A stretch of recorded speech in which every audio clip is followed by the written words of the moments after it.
Okay, so what's number one under truth about money? What? Leverage debt, right? Number two about the truth about money. Money never sleeps. Come on now. But you do. So you need to find a system that allows you to make money 24 hours a day, 7 days a week. See, many of you right now, you kind of like have a time frame on how much money you can make. Like you work 8 hours, you get paid for the 8 hours. You work a full day, get paid for a full day, or whatever. But when you're off not working, money is still doing its thing. Yes. Money never sleeps. Think about that. It never sleeps. Wow. Money never, ever sleeps. So wouldn't it be just ideal to be in the position that since money wants to stay awake, you might as well let it continue to circulate towards you? Come on now. Huh? It's wide awake. So I might as well be wide open to get it. Right? Right.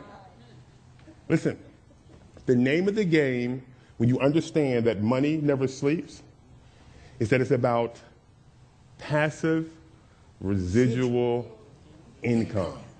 Yeah. Passive residual income. Passive residual income. It's the name of the game. And you combine the idea that money never sleeps with passive residual income, and you start to tap into what all of us people that make a ton of money already understand. We want hands-free systems that work 24 hours a day, 7 days a week. For example, how many of you remember the blackout a few years ago on the East Coast, during the blackout? Well, during the blackout, we're living in Michigan. We don't have power for like 24 hours, so we're like playing Uno cards or whatever it was, or Monopoly or something. And looking at this, I'd never seen the stars, before that particular. I never took the time to like look up at the sky, but I didn't really have nothing else to do, right? Couldn't play video games, couldn't do anything. So I'm looking up like, man, the sky, and I'm thinking I'm seeing like UFOs and stuff, so I had like this wild imagination. It's like, I'm seeing stuff move, and it's like, no, it made a turn. I'm talking to my wife, I said, no, it turned, So there we are, but all along while I'm sitting here in this imaginary world of seeing UFOs, when our power came back on, I looked and checked a couple of sites. I think it was like 2 sites that I had checked up to that point, had made over $5,000 while we were sitting in the dark. Good. Listen, money never sleeps. Money never sleeps. I remember one day we were traveling overseas. I went back and looked into our account, and just one of my products had did over $11,000 during the time that we were flying. Get back on that plane. Man, you're like, well, how come you didn't keep flying, right? It's like, take another trip. Just keep flying around the world until the number changes. Money never sleeps. You just have to have the right systems in place. That's it. And you're going to learn about different kinds of systems while you're here that you can get and that you can put into place. But you got to remember that money never sleeps. When you stop working, you stop getting paid, the wealthy people and the intelligent people are not working but still getting paid. When we decide to take a time off or take a break, still getting paid. Because what we did is we got into alignment with the consciousness of money, if you want to call it that. Money is not asleep, it's always awake. So let me see what I can do to have that money to come towards me while it's still awake. It's going to go to somebody. Why not you? Yes. It's like one of the things Donnie Deutsch wrote in his book. Why not me? Come on. Why not you?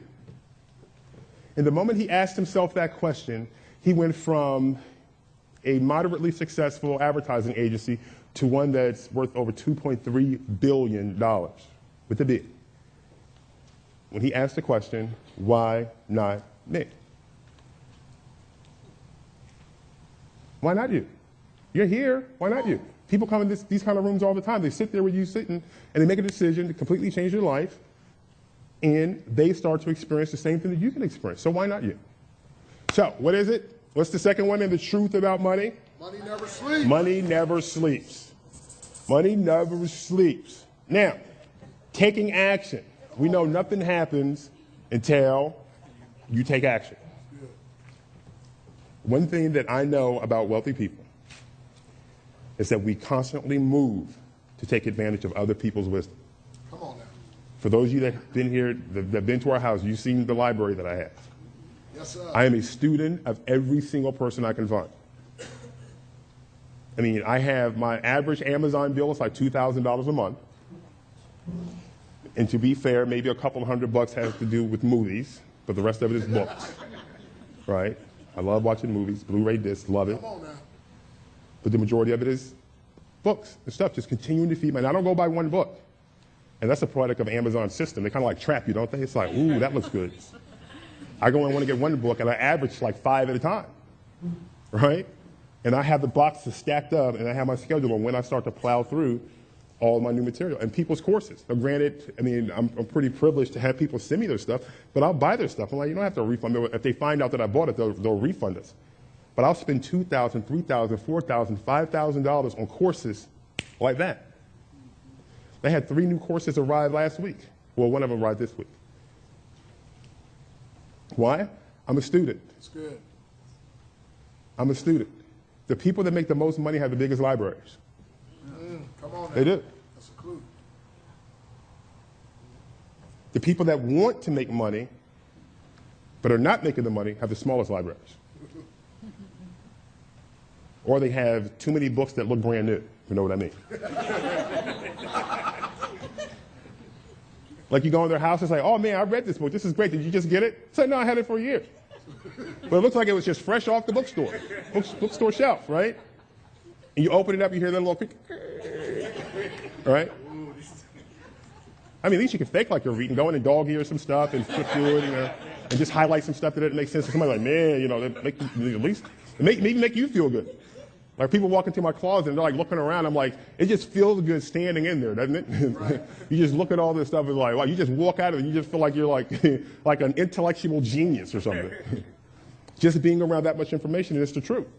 I literally plow through information because things are changing so much. The one thing that I learned a long time ago that wealthy people know is that you have to have the right information, you have to have it right now, and you have to do something with it, period. And if there's one market that's more sensitive to that than any market, it's people that trade futures and commodities, stocks, and